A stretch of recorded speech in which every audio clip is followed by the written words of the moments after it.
Today, we are diving into the hot topic that's been buzzing around the tech world lately, the grainy or sandy screen issue on the Samsung Galaxy S24 Ultra. So recently, tech enthusiast Taryn Vats brought this issue to light with a tweet that got the whole community talking.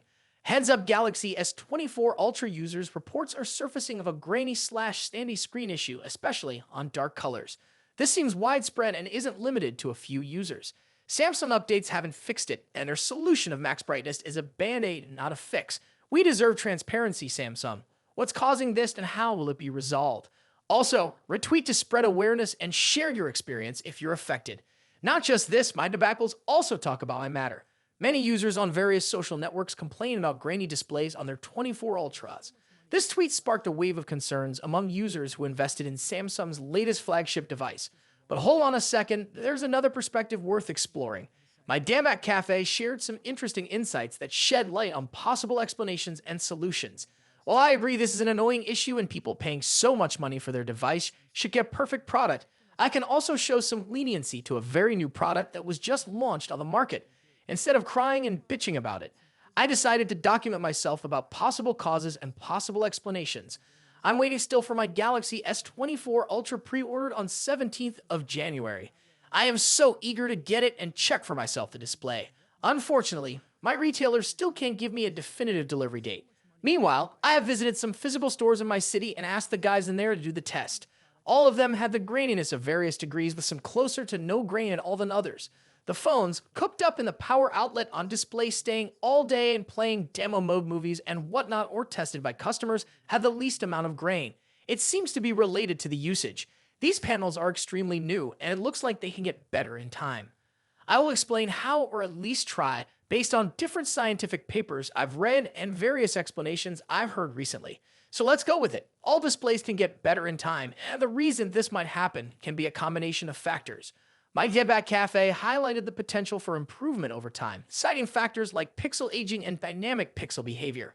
Now, let's break it down. First off, pixel aging and self-healing. Over time, organic compounds in OLED displays can undergo subtle changes, potentially leading to a reduction in graininess.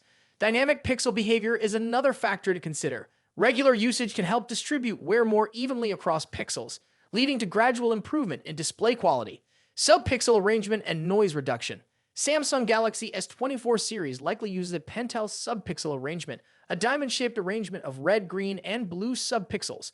This arrangement can sometimes result in visible graininess, especially at lower brightness levels. With usage, the sub-pixels may settle into a more uniform state, reducing the appearance of graininess. Of course, there's also the user perception and adaptation. As our perception of display quality can change over time, we become accustomed to the display characteristics, making minor imperfections less noticeable. Additionally, our eyes tend to adapt to visual stimuli, which could contribute to the perceived improvement. In the end, I wish that everyone receives perfect quality for their hard-earned money, but as we all know already, any electronic product launch has issues. We have to endure through them and hope for the better. Everything I've written above are my personal observations and documentation the past 2 weeks, reading tons of paperwork and research papers on OLED technology coupled with reports from people saying their device's display got less graininess as they use them. I will be watching this subject and keep in touch with some of the reporters on Reddit to see if after even more time, it will get even better. So what's the takeaway from all of this? While some users may be experiencing graininess issues with their Galaxy S24 Ultra displays, there's reason to remain hopeful. Factors like pixel aging, dynamic pixel behavior, and user adaptation could lead to an improved viewing experience over time. Are you facing this grainy/sandy issue on your new Galaxy S24 Ultra? Let me know in the comments section below. As always, thanks for tuning in. I'll catch you all in the next video. Peace out. As we all know, the Samsung Galaxy A55 5G is releasing, so let's talk about it. If you have already watched this video, you can skip this part.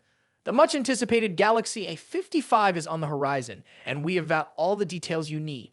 Samsung's Galaxy A50 series has been a standout in the smartphone market, particularly for its impressive features at an attractive price point.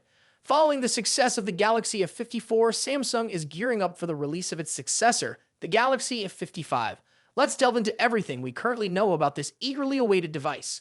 Going by historical patterns, Samsung typically unveils its Galaxy A series phones towards the end of the first quarter, so we can anticipate the Galaxy F55 to hit the stage around March 2024, following the release schedule of its predecessors. Shifting gears to variants and pricing, Bluetooth side data hints at three Galaxy A55 models: SMA556B, SMA556E, and SMA556E_DS. The SMA556B seems tailored for Europe, while the others may target Asian markets. While exact pricing details are scarce if we consider past generations, the Galaxy A54 at £449/$449, the Galaxy A53 at £399/$449, and the Galaxy A52 at £399/$499. It's reasonable to expect the Galaxy A55 to stay below the £500/$500 mark. Design. Leaked renders showcase the Galaxy A55 in three captivating colors: awesome ice blue, awesome lilac, and awesome navy. Inspired by the A54, it features the key island design with a subtly raised frame around the power and volume keys, confirming a sleek metal build. The phone has rounded corners, a protruding rear camera array, and a flat display with a noticeable bezel and a punch hole for the selfie camera. Expected dimensions: 161.1 x 77.3, 8.2 millimeters, 6.3 x 3.0, 0.32 inches. Display. Now, turning our attention to the display. While exact details on the Galaxy A55's display specs remain uncertain, if Samsung continues with the A54's display, users can expect satisfaction. Speculations point towards a 6.5-inch flat display featuring a centered Infinity O front camera. Anticipated specifications include full HD Plus resolution and a refresh rate of up to 120 Hz. Given the A54's impressive display, any enhancements in this area will surely elevate the overall user experience. Performance. Now, let's talk about performance. The Galaxy A55 continues the series evolution, moving from the criticized Exynos 1280 to the improved Exynos 1380 in the A54. Now, it's rumored to feature the latest Exynos 1480, a promising upgrade. According to Geekbench 6 results, this new SoC is expected to be paired with an unconventional GPU choice, the Eclipse 530, based on AMD's RDNA2 architecture. While the CPU improvements may not be groundbreaking, the shift in GPU could potentially enable the A55 to support ray tracing in games, although this feature is yet to be confirmed.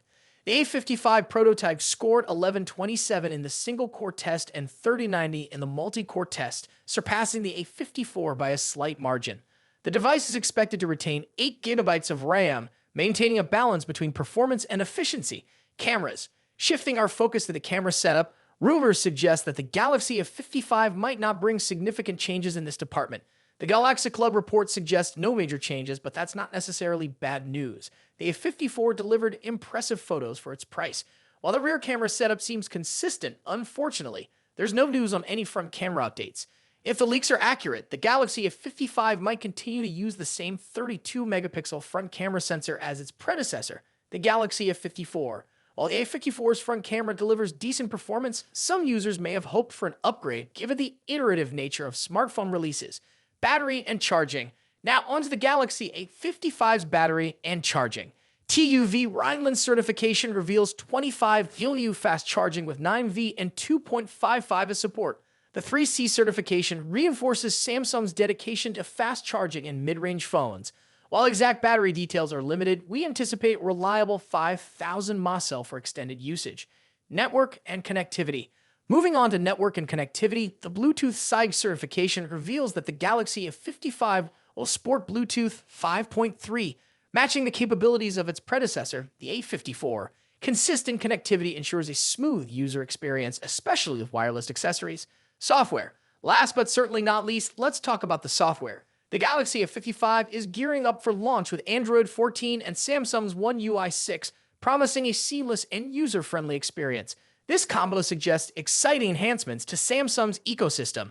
Plus, users can anticipate robust software support with the possibility of receiving 4 major Android updates throughout the device's lifespan. Stay tuned for those latest Android advancements.